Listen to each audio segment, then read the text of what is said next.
de mon rôle de conseillère pédagogique en construction identitaire, j'ai eu souvent l'occasion d'accompagner des équipes écoles au niveau de l'animation d'ateliers ou encore de groupes de discussion au sujet de la construction identitaire. Aujourd'hui, j'aimerais vous parler d'une pratique réussie que j'ai vécue l'année dernière lorsqu'on m'a demandé de venir présenter les 8 principes directeurs en construction identitaire de la CELF. C'était en fin de journée, c'était lors d'une rencontre personnelle. J'étais consciente que ça n'allait pas être évident puisque les gens allaient être fatigués.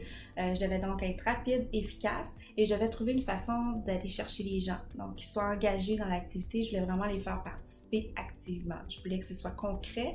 Je voulais pas juste présenter, lire les principes devant le groupe. Je voulais vraiment les impliquer dans l'atelier.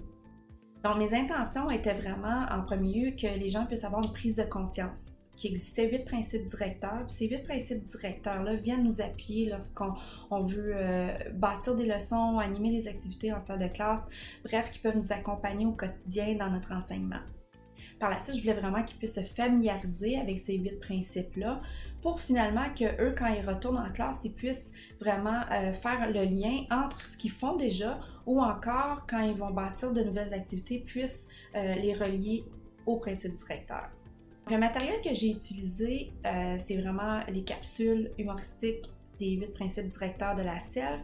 J'ai utilisé les définitions, j'ai utilisé le fascicule 4 qui est comprendre la construction identitaire de la CELF, et j'ai également utilisé des référents culturels.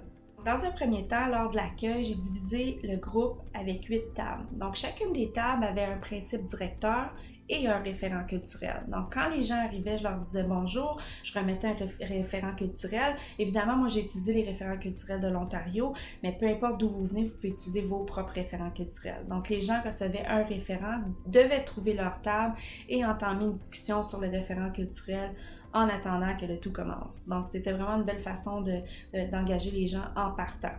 Par la suite, j'ai fait un bref survol de la définition de la construction identitaire pour ensuite commencer avec la présentation des 8 principes. Donc, ce que j'ai fait, c'est vraiment, j'ai demandé aux gens en équipe d'aller voir la définition de leurs principes qui leur était assignée, d'écouter la petite capsule. Par la suite, ils devaient trouver une façon originale de présenter le principe directeur à l'ensemble du groupe. C'était vraiment intéressant. Ce que j'avais donné comme consigne, c'est que vous avez 2 minutes, soyez créatifs. Vous pouvez utiliser le fascicule de la CELF, le fascicule 4. Vous pouvez le faire à la manière des protéines. Vous pouvez aussi utiliser une activité que vous faites déjà en salle de classe, puis faire les liens avec le principe directeur. C'est libre à vous. C'est vraiment intéressant de voir l'engagement des gens, puis de voir aussi les différentes interprétations des différents principes. J'ai vraiment aimé les discussions. Il y a eu plusieurs questions à la suite. Puis, j'ai reçu aussi plusieurs courriels là, à la suite de l'atelier. Puis, ce que j'aime aussi, ce qui est vraiment gagnant, c'est vraiment d'offrir un suivi. Moi, j'ai donné un tableau aux membres du personnel avec différentes activités que moi, je suis allée chercher.